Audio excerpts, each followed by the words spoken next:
Green Murdoch. Ham didn't listen to me or Harrison, though. When Harrison got to where Ham was waiting, he tried to tell him that we weren't going any farther. "You can just leave us right here," Harrison said. "A wagon or a horse or the Lord himself can come and get us. I ain't walking no more today." But Ham just puffed slow on his pipe and said it was only a stone's throw farther to the house of a man named Green Murdoch, and that was the only place he was supposed to leave us. Green Murdoch would take us somewhere after that. "Where's he going to take us to?" Harrison asked. "Don't know," Ham said. "How far we got to go till we see Canada?" "Don't know." "Where we at now?" "Don't know." Ham shrugged his shoulders and whistled for eggs. "I only take you from here to there. This morning you was there, and now you was here." "Lord Almighty!" Harrison rolled his eyes. Ham kept on walking down a small path through a woods of ash and oak trees. "One thing about Green Murdoch, though," Ham said over his shoulder. "Say he's a white fellow. That gonna worry you? 'Cause he ain't nothing but a peddler. Just an old white peddler fellow." "A peddler," Harrison said sharply, and I knew exactly what he was thinking. Lily used to say all peddlers were nothing but liars and cheats. "They talk out of the sides of their mouths, every single one of them," she would tell me when they came to the kitchen door.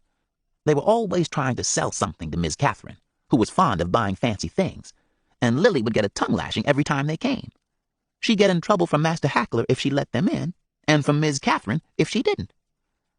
Harrison went right up next to Ham, making his steps match Ham's long ones. "I hear you right. You saying me and Samuel got to throw our luck on some no-good white peddler?" "There's his house," Ham nodded, blowing little puffs of smoke. At the end of the footpath stood a poor-looking plank house. Its small front porch sagged into the ground, and orange trumpet vines grew all over it, like they were trying to push right in. In the field behind the house, there was a tumble-down barn and a sagging old woodshed.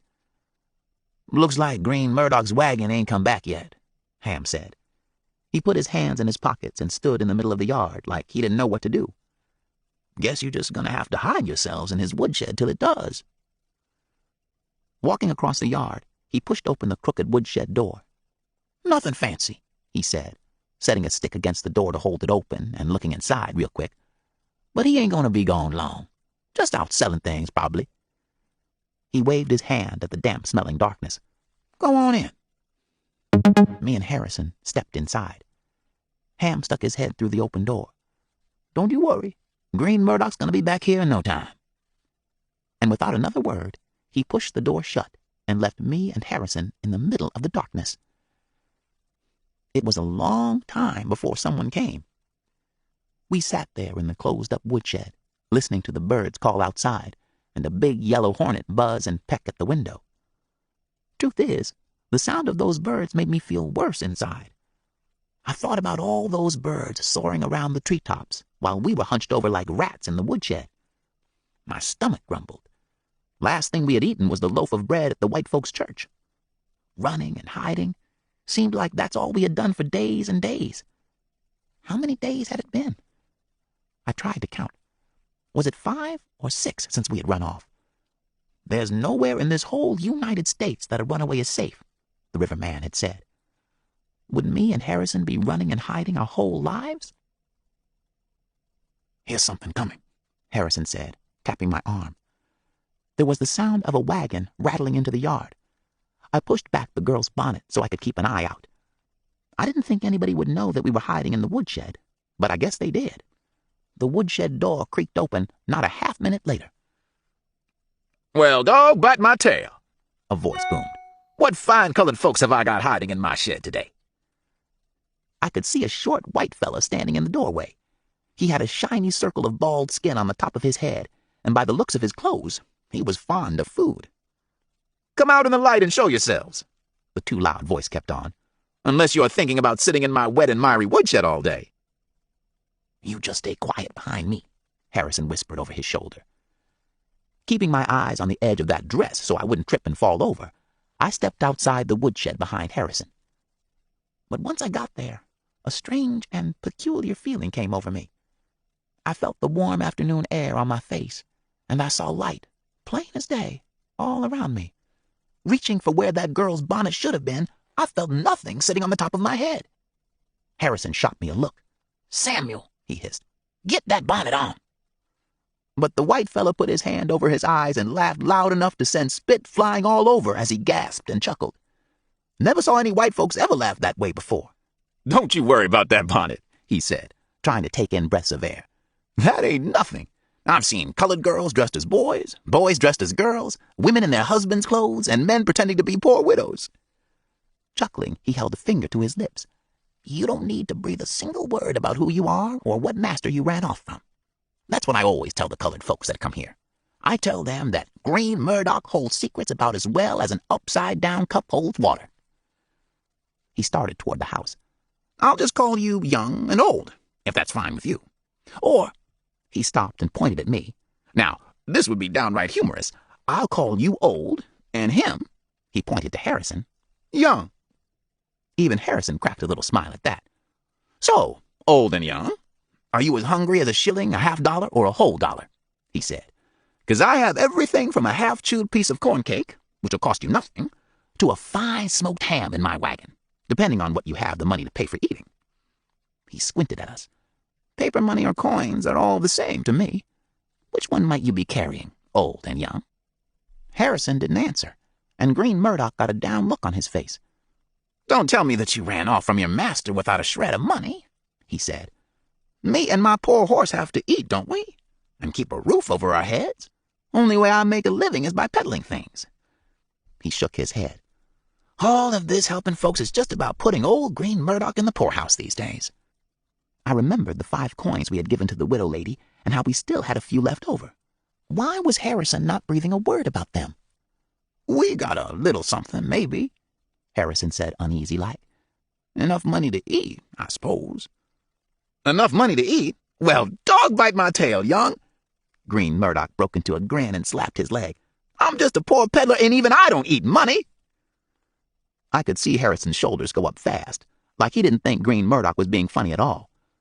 Reaching into his pocket, Harrison pulled out the leather pouch of coins. "Here," he said sharply, holding out 2 coins.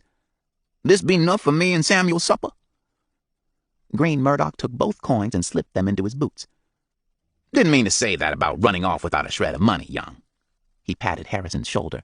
"I'm the kind that always helps folks and does what I can. Any soul around here would tell you that about old Green Murdoch. Now let's see if I can find you that good smoked ham I told you about. It came all the way from Cincinnati. Almost walked out of town by itself. You go on in the house," he pointed, "while I have a look around my wagon." Green Murdoch paused and grinned at me. "Maybe I'll even bring a new tow linen shirt and trousers for the boy."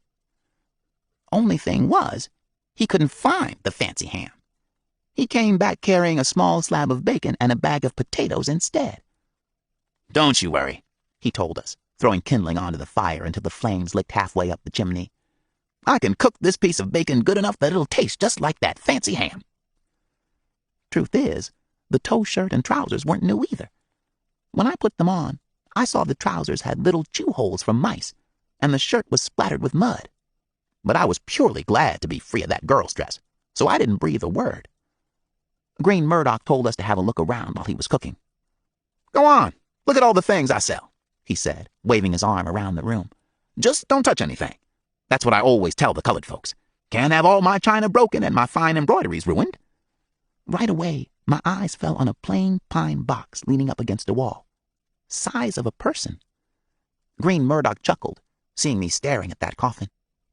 "I sell everything folks need from birth to death, and anything else that happens to someone in between." He lifted a china bowl from an open crate full of straw. "These fancy Willowware bowls came all the way from England. Aren't they something to see?"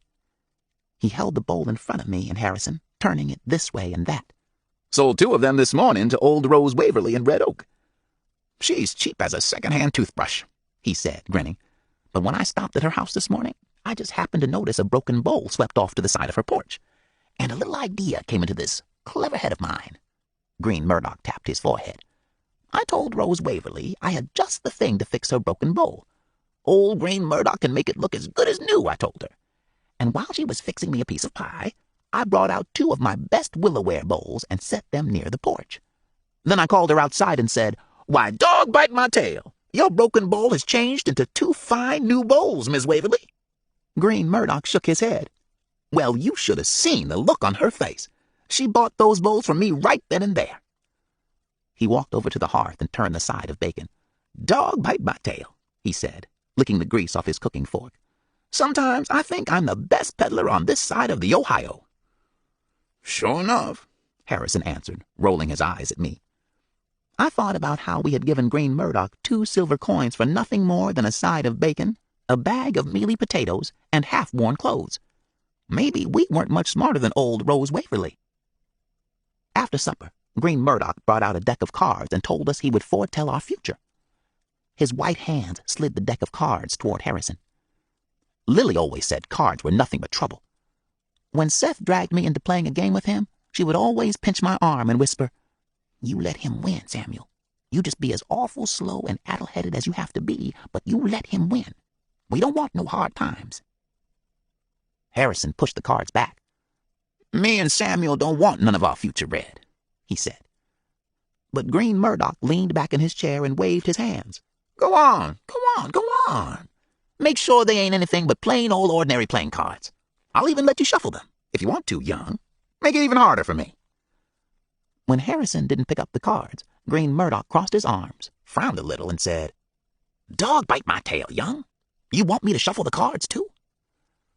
Harrison didn't answer. All right, I will. Green Murdoch shook his head slowly back and forth. Me and Harrison didn't have a choice in the matter.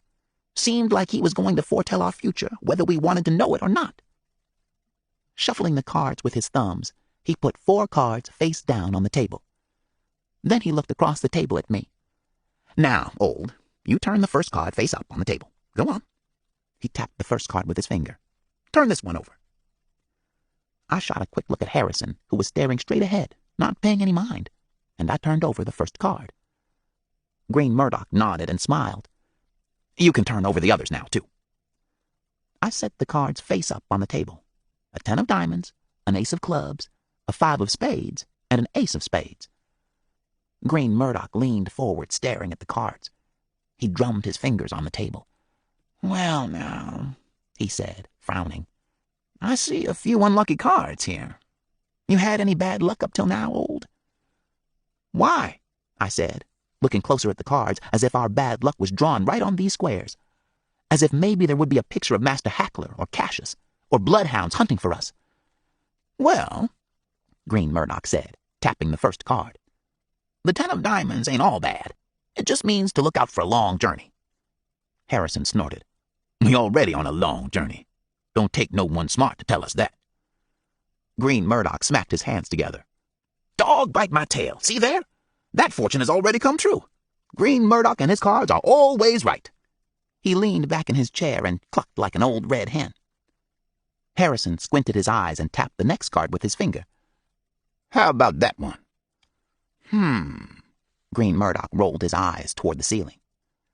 The ace of clubs means, let's see, I think it means an important, letter or sign. That's right. A sign is coming from somewhere. Have you gotten any signs? He glanced around the room as if he was expecting them to come sailing through the ceiling. What kind of sign? Harrison said sharp, fixing his eyes on Green Murdoch like he knew something that Green Murdoch didn't.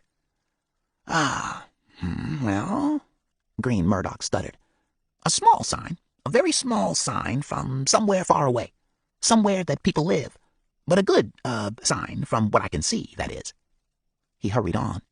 Now, the next card, the 5 of spades. That is one of those unlucky cards. It means something unexpected is coming. Ain't nothing sure in this life, Harrison said, tapping the card with his hand. Except death. Well, now, yes, that's the truth, young. Green Murdoch chuckled at Harrison and shook his head back and forth. I'm just telling you to keep an eye out for little things you ain't been expecting, that's all.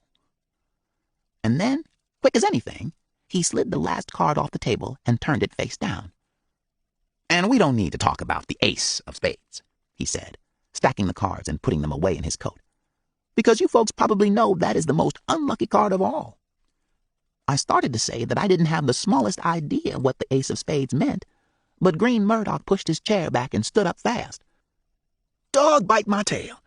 I am worn out as an old shirt, he said, yawning. All this card reading and future telling is hard work. Don't know why I do it day in and day out. Never get so much as 1 copper cent for all my work helping folks." Harrison tapped the floor with his foot. "It gonna cost us money to sleep here," he said, "'cause I ain't laying my head down if it is." Green Murdoch leaned his head back and laughed real loud again. "Course not," he grinned. "Won't cost you a thing. But you are awful humorous, young. Awful humorous. Don't know when I have ever met an old colored fellow who talks smart like you." He kept on chuckling to himself as he walked into his bedchamber. "Good night," he hollered, and not a minute later we heard him breathing and snoring in his bed. Me and Harrison were left to bank the ashes, scrape and wash the plates, and snuff out the candles. "Don't like him at all," Harrison whispered as we fixed a pile of blankets for sleeping near the hearth. "He don't see things and read minds any more than I does. Just goes and steals money away from folks." Harrison pulled a blanket around his shoulders. "Nothing but a liar and cheat. That's all he is. You and me gonna find someplace else tomorrow. I ain't staying here one more day, Samuel." But as I listened to the sound of Green Murdoch snoring like an old pit saw in the darkness, I couldn't help thinking about that ace of spades again. Why was it the most unlucky card of all? When morning came, I knew.